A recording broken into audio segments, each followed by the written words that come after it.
Kabanata 24, Worried. Raya, may-ari ba yun ng coal mine?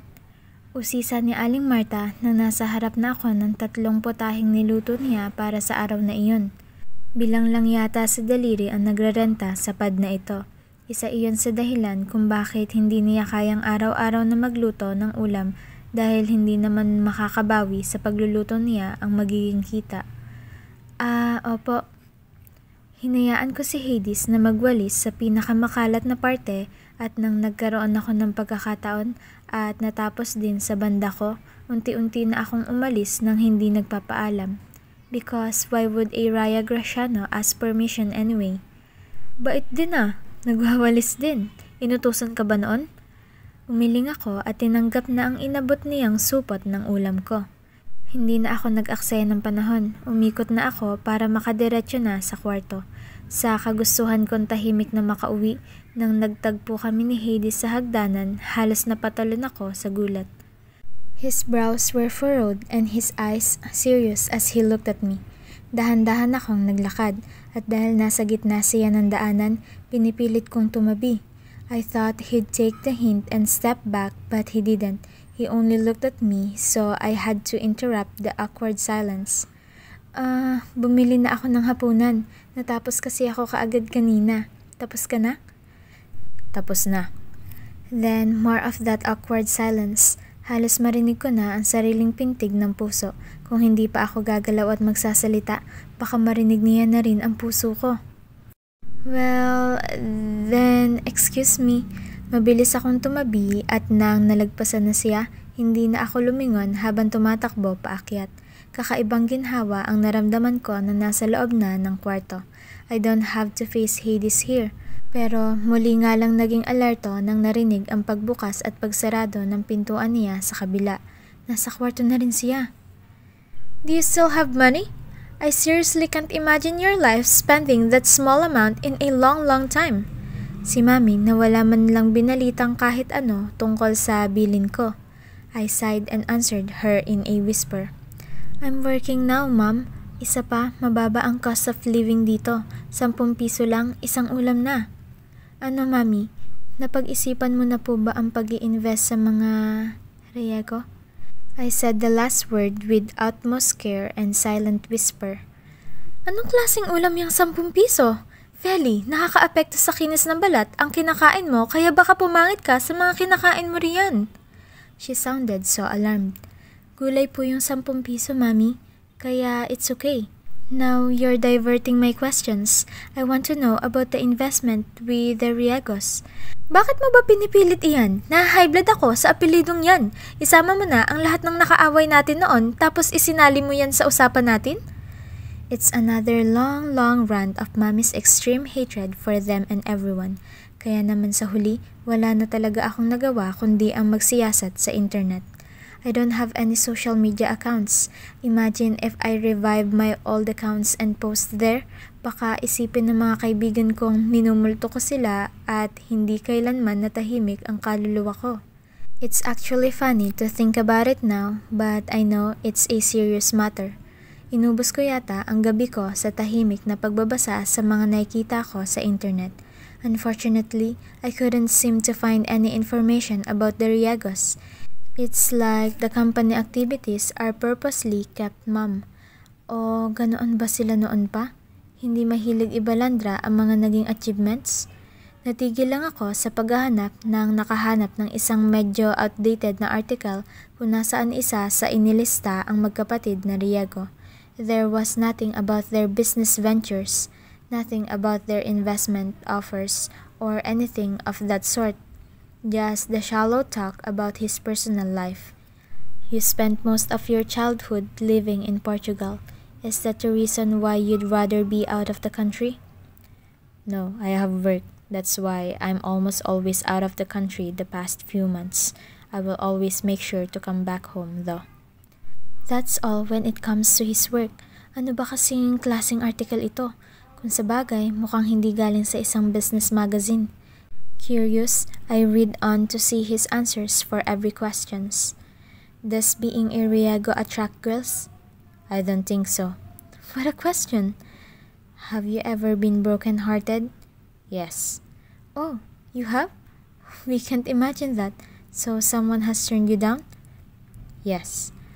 The rest of the article is just about his type of woman and what he does when he pursue her.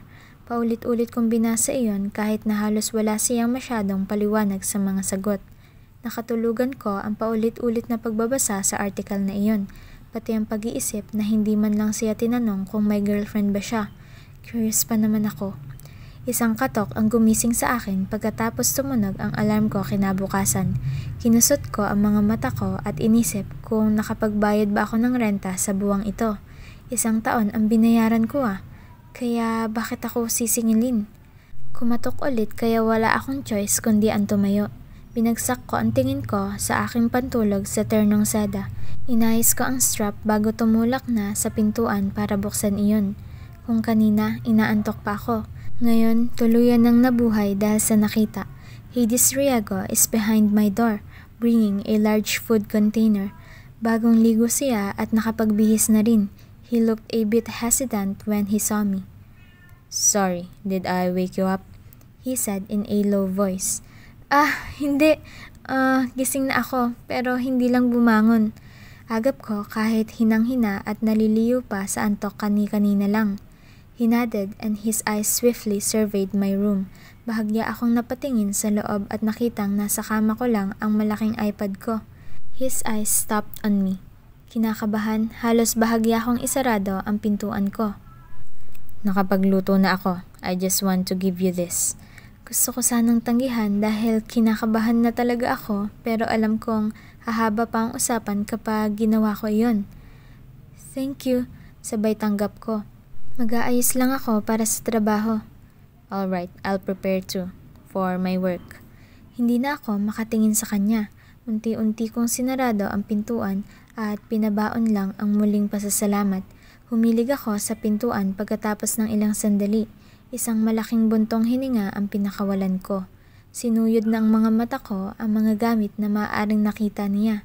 Siguro normal naman na magkaroon ng koleksyon ng pabango ang isang tao, hindi ba?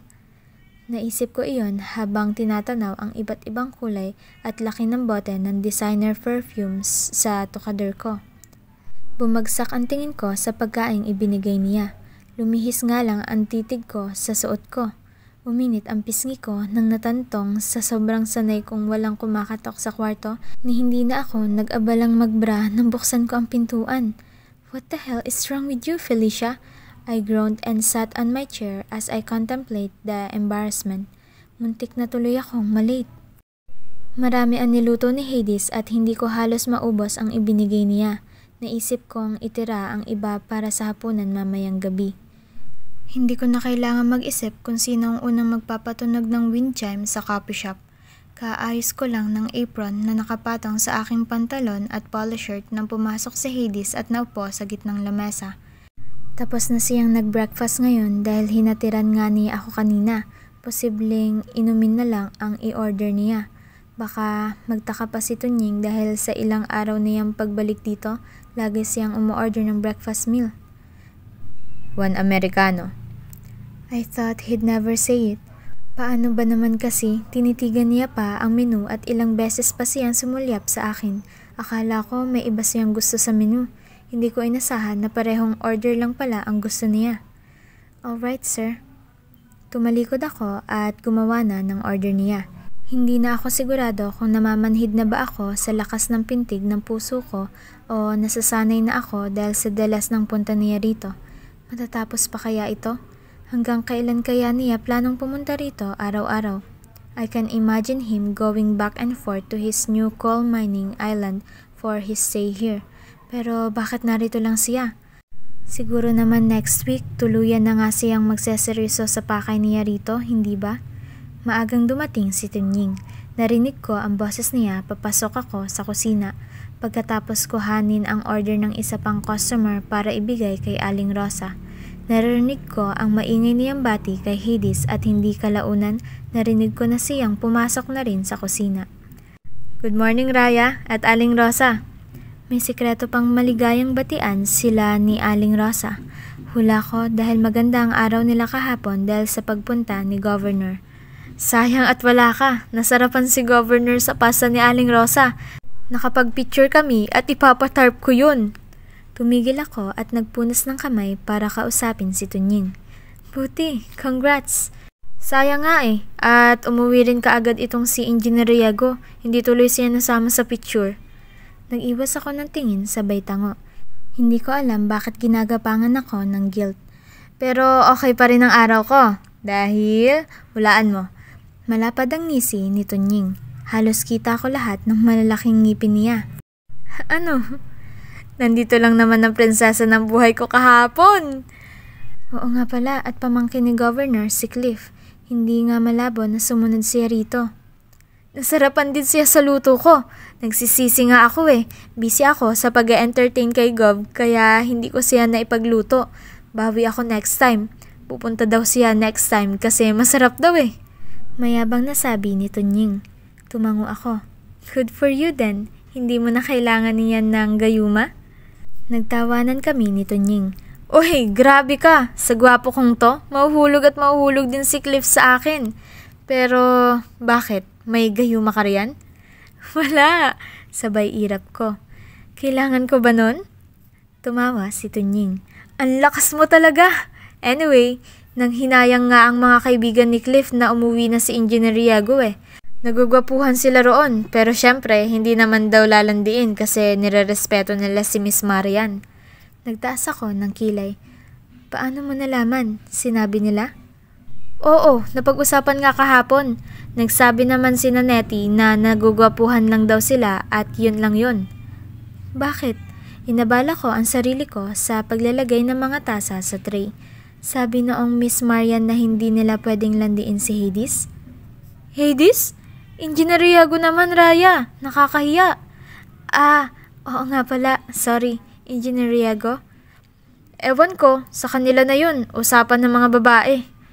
Baka crush rin ni Cliff si Engineer Riego? Usisa ko. Hindi naman siya nagsabing ganun eh. Ang mga kaibigan niya lang ang nang usisa, kaya hindi siguro. Sumunod ang maingay na si Tunying sa akin paglabas ng kitchen. My eyes surveyed Hades a bit, like usual.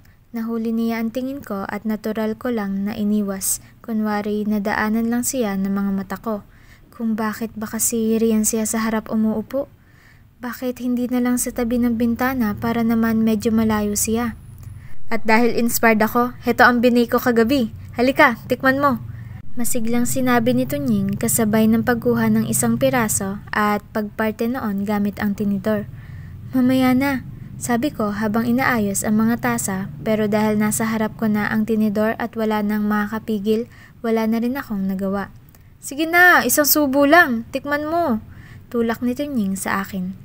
Awkwardly, I opened my mouth at dahil nasa harap ko nga lang ang lamesa ni Hades, nasulyapan ko pa siya bago ko naisubo ang pinapakain ni Tunying sa akin. Ano, masarap di ba? It was indeed delicious. Only it's awkward because Hades was watching me, along with a few violent sighs behind him. Pumasok ang grupo ni Cliff at ang tatlo niyang kaibigan. Huli siyang pumasok kaya ang tatlong nauna ang nagsalita. Hala, anong klaseng manliligaw yan? Sa trabaho may kalandian pala? Mabilis na binitiwan ni Tunying ang tinidor. Samantalang tinabunan ko ang labi ko habang inunguya ang pinakaing cake ni Tunying sa akin. Let me explain. Pinatikim ko lang kay Raya ang luto ko, Cliff. Naririnig kong sinabi ni Tunying bago sila nilapitan sa napiling lamesa. Ayos lang, hindi naman kita type kaya walang problema. Si Cliff. Kahit na, maliligaw mo yan. Naniligaw ka, Tunying. Hindi ka dapat nakikipaglandian sa iba. Isa pa, hindi ba crush yan ni Owen? Huwag mo sabihin sa akin ikaw naman talaga ang gusto niyan at hindi si Owen. Halos mabilaukan ako sa kinakain. I had to go back to the kitchen and find some glass of water. Dahil medyo malakas ang boses nila, naririnig ko pa rin sa kusina ang usapan. Di kaya nga hindi niya pinapansin si Owen dahil sa'yo? Ang kapal naman ng mukha mo manligaw kay Cliff. Si Cliff naman kasi ang gusto ko, Nettie. Kaya nga nanliligaw, di ba? Nilagok ko ang isang baso ng tubig para umayos ang pakiramdam ko. Hayaan niyo siya. Nasabi nga niyang may ibang tao riyan na type siya. Siguro yung stop niya ang tinutukoy niya. Kung gusto nila ang isa't isa, edi ayos lang. Kami na lang ni Owen ang mag-uusap. Wag naman, Cliff. Ang tagal na kitang nililigawan. At kahit kailan, alam mo namang humina ang boses nila. Ayos ka lang riyan, Raya? Si Aling Rosa nang napansin ako. Opo, ayos lang. Nasa mid lang. Pahamak ang cake. Ilang sandali pa bago ako lumabas. Masama na ang tingin ng grupo ni na Cliff sa akin at si Tunying nasa lamesa nila, abala sa panunuyo. Itinabi ko ang nilutong cake ni Tunying. Nadaanan ko ng tingin si Hades at siya na ngayon ang nagiiwas ng tingin. Sa laptop niya ibinaling pagkatapos tumitig sa akin. Bahagyang kumunot ang noo ko at hinayaan ang sariling tumitig kay Hades. He glanced at me and then his eyes turned to his laptop immediately. He's scowling. He always looked serious that I'm not sure if there's a change of mood or he really is scowling. Iyang si Raya, kaibigan lang ang tingin ko sa kanya. Talaga. Ang tanong, kaibigan ba ang tingin niyan sa'yo? Sulsol ng mga kaibigan ni Cliff.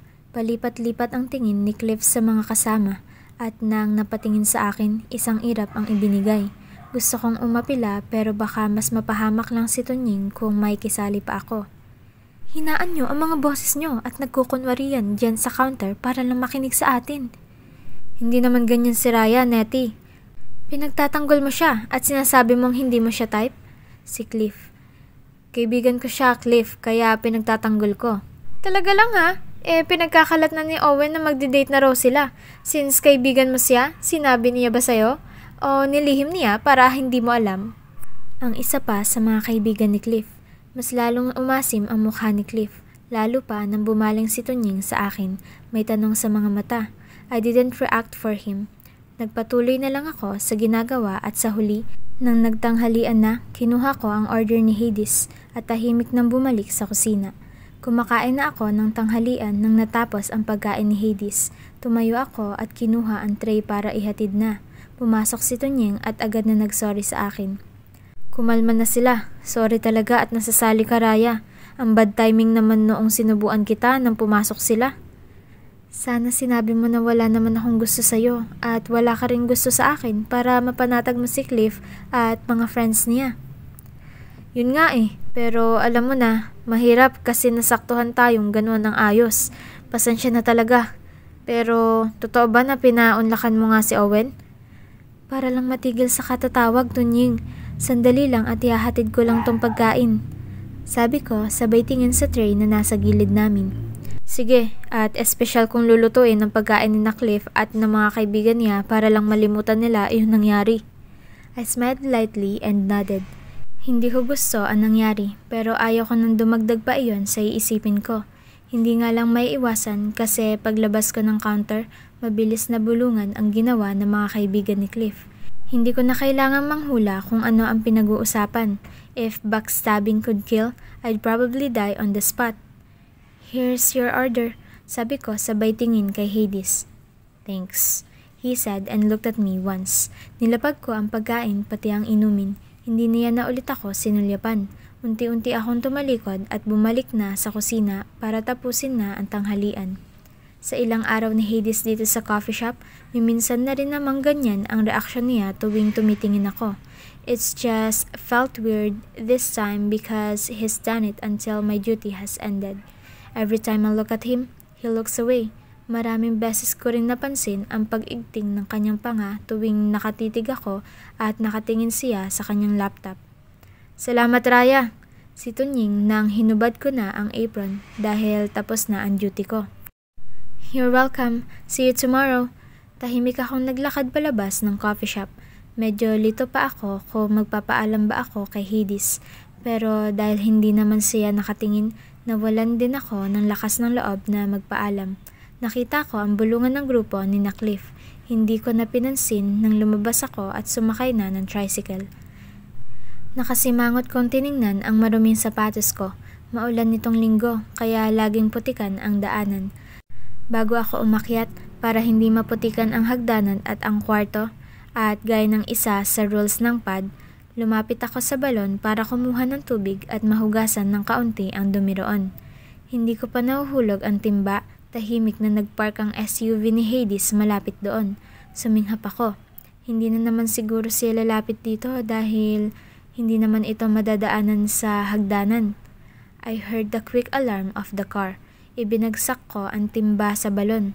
Sumulyap ako sa likod para makita sana ang pagdiretso niya sa hagdanan pero nagkamali ako. The way his body is angled towards me, I can feel that he's coming near. He's wearing a gray t-shirt, blue jeans and black boots. Isang daan sa putikan at medyo nadumihan ang boots niya. Unti-unti kong hinila ang lubid para sa timba. Nakalapit na siya at tumulong sa paghila ng lubid. Nakita niya sigurong bahagyang nanginig ang braso ko habang ginagawa iyon. "Let me," he said. Hindi ko na alam kung mas mabuti bang makipagtalo ako o hahayaan siya. If I really am not Felicia Valerio, what will be my normal reaction? I don't know. Nang nasa gilid na ng balon ang timba, nagkatinginan kami. "Salamat. Tatanggalin ko lang ang putik sa sapatos." "Now you can go home quietly, Hades. Tapos mo na akong tinulungan." Bumaba ang tingin niya sa kanyang boots. Ako rin. Shit. That translate to, he can't go yet. "Are you okay?" he asked as I slowly poured in some water and stamped my feet. Yup. Hindi niya na dinugtungan dahilan ng pagbaling ko sa kalagitnaan ng ginagawa. Bakit niya naman ako natanong noon? He looked away again. I saw how his brow shot up and then that ridiculous handsome scowl again. "Are you sure?" Am I missing something? Bakit naman ako hindi magiging okay? Napatingin siya sa akin. He looked so serious. It gave me an impression that something is really up with him. Hindi ko alam kung bakit hanggang ngayon hindi ko pa rin mapigilan ang sarili ko. Takot na nga akong malaman niya ang pagkatao ko. Hindi ko pa rin kayang iwasan siya. "I just thought you're not really feeling very well because of what happened with your boss and the other girl." Hindi siya nakatingin sa akin habang sinasabi niya iyon, pero pagkatapos mismo ng huling salita, nag-angat siya ng tingin sa akin. It was as if he's waiting for any reaction from me. Hindi ko alam kung tama ba ang iniisip ko na iniisip niya. Tingin niya ba apektado ako sa kay Cliff at Tunying? Hinila niya ang kauhulog ko lang na timba. Hindi talaga ako makapaniwala kung sakaling tama ang iniisip kong iniisip niya. "I thought you really liked the other boy. I never thought it's your boss." Parang 2 beses na pana ang bullseye. I think I'm right. The urge to immediately make him stop thinking that way is so hard to resist. Last minute ko nang naalala na nagpapanggap nga pala akong hindi si Felicia Valerio. I am now Raya Graciano. Napakurap-kurap ako, sabay linis ulit sa sapatos ko. I'm not sure, Hades. Iyon ang naisip kong sagot. Nasa gitna ng pagkukumpirma at hindi. Nasa gitna lang dahil hindi ko kayang magsinungaling ng ganoon katindi. At hindi ko rin alam saan patutungo kapag tumanggi ako. "Are you confused who you really like between the two?" Ewan ko, Hades. It might seem like I've forgotten you easily, but the truth is, it was a painful struggle. I have to remind myself why I had to do this, or else I'll lose it. Hindi ko alam. He shifted on his weight. Tapos na ako sa paglilinis ng sapatos kaya muli kong hinulog ang timba para sa kanya. "You've been with your boss for a while now. You just met the other boy. So I'm guessing it's your boss, huh?" Gusto kong matawa. Sige nga, Hades. Naniniwala ka talagang makakalimutan kita? Kung sabagay, hindi nga pala ako si Felicia Valerio. "I understand now why." Namilog ang mga mata ko habang tinitingnan siya. He wouldn't look at me. There is an evident bitterness and anger on his face. Sa kaunting usapan na ito, muli kong naalala ang bawat luhang pumatak para lang sa wakas ay makapamuhay ako ng tahimik at hindi niya binabagabag ang isipan ko. My knees trembled. I wanted to run. "You stayed here." Tapos na ako. Aakyat na ako. Alam kong hindi dapat iyon ang sinabi ko. I should have taken it lightly and asked him what he's talking about, but my tears are about to fall. Hindi na kayang pigilan ang mga luha ko. Hindi ko na siya nilingon. At least now, if he really thinks I'm Felicia Valerio, then it's a sign for him to stop. Or if he thinks I look like Felicia, then he now knows I'm out of his reach. Bahala na kung ano ang iisipin niya. Buong gabi yata akong umiyak, ni hindi ko maalala kung paano ako nakatulog. At siguro nakatulugan ko na lang ang hapdi ng mga mata. 4:00 at masyadong maaga ang naging gising ko. Siguro nga hindi ako nakatulog sa dami ng iniisip. Umagang-umaga habang nakaharap ako sa tukador, walang tigil ang mga luha ko. I'm dead for everyone. I stayed dead for my mother and my brother. I stayed dead because I think it's for the best. I stayed dead because I know there is no meaning now in being alive as Felicia Valerio. Alam ko sa sarili kong kalahati o higit pa sa desisyon kong ito ay dahil kay Hades. Kahit anong loko ko sa sarili ko na para ito sa pamilya ko, alam ko sa sarili kong malaki ang kinalaman ni Hades sa desisyon na ito. All the negative thoughts, I plotted them to keep myself from coming back. I will never be enough anyway. What is the point of appearing? Everyone accepted my death. My loved ones know I'm alive. What's the point of being alive as Felicia Valerio? Hello? Pilit kong inayos ang boses ko. Raya? Ang aga mo naman tumawag. Sorry, Tunying. Pwede bang mamaya na ako mag-duty? Medyo masama ang pakiramdam ko. Sabi ko sa tawag. Pinagmamasdan ko ang namumugtong mga mata. Hindi naman ako sigurado kung naroon pa rin si Hades mamaya. Siguro umalis na iyon. Pero ayaw ko lang na usisain ako ni Tunying kapag nakita niya ang namumugto kong mga mata ngayon. This will be better once I get more sleep and probably a cold shower later. Ha? Bakit? May lagnat ka? Kakapaulan mo yan, Raya. Pasensya na. Nako, ayos lang. Sige, magpahinga ka. Kung hindi mo pa kaya, kahit na lumiban ka na muna. Total at linggo na bukas at maganda naman ang buong linggo natin. Salamat. Pero susubukan ko pa rin pumunta mamaya. Magpapahinga lang ako saglit. Sigurado ka? Pero kung hindi mo kaya, huwag ka mag-alala ha. Tsaka salamat at tumawag ka para sabihin sa akin ito. Thank you, Tunying. Magpapahinga lang ako. Bumagsak agad ako sa kama at diretsyong nakatulog pagkatapos ng tawag. It was some deep sleep at kung wala lang kumakatok na mukhang kanina pa, hindi na siguro ako nagising. Bumangon ako habang tinitingnan ang pintuan. Si Tunying ba ito? Nag-aalala? Nanlamig ako nang may ibang naisip. Hades. I covered myself with a nightgown and checked my face. Hindi na gaanong namumugto ang mga mata ko pero halata pa rin. It could be mistaken though as a morning look. I should be confident because of those ideas pero pagkabukas ko at nang nakita kong si Hades nga iyon, nawalan agad ako ng tiwala. Pilit kong binagsak ang mga mata sa dala niya. It's another large container of food. Sa taas nito, nakapatong ang bote ng gatas at prutas. I knocked earlier. You didn't answer. Sorry, tulog na tulog ako. Sabi ko, ni hindi na siya tiningnan. I really thought he'd be gone. Based sa usapan namin, pakiramdam ko, binigyan ko siya ng rason para umalis. Thank you for this. Sabi ko at tahimik na tinanggap ang dala niya. I closed the door mercilessly even when he was watching me closely. Pumikit ako ng mariin pagkatapos ng ilang sandali. Unti-unti akong lumapit sa lamesa at nilapag doon ang pagkaing dinala niya. Hinilot ko ang sentido ko. So much for all my efforts and self-inclined pain just so I could get over him. Bakit pa kami kailangan magkita rito? Kung sana hindi lang kami nagkita sa araw na iyon.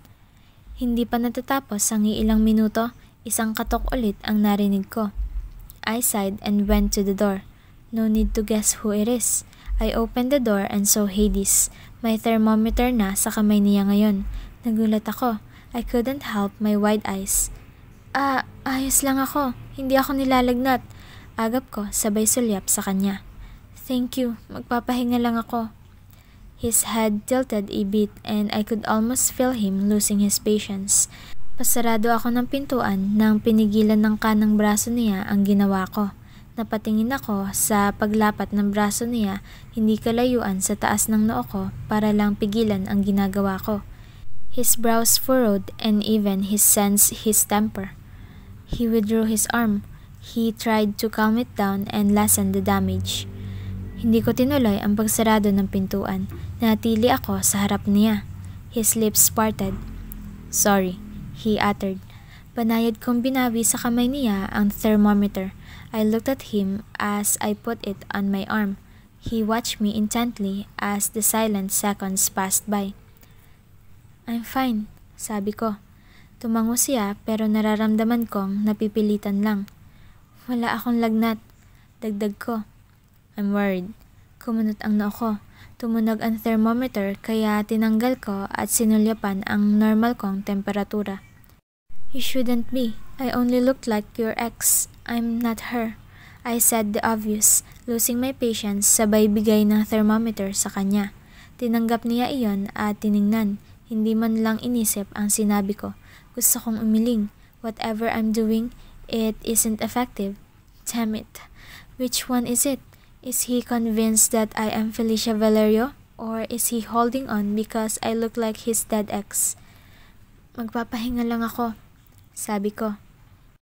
His scowl is now directed at me. Binaba niya ang thermometer at sa huli, tumango siya at umatras. "I won't go to the coffee shop. I'll stay until you're okay."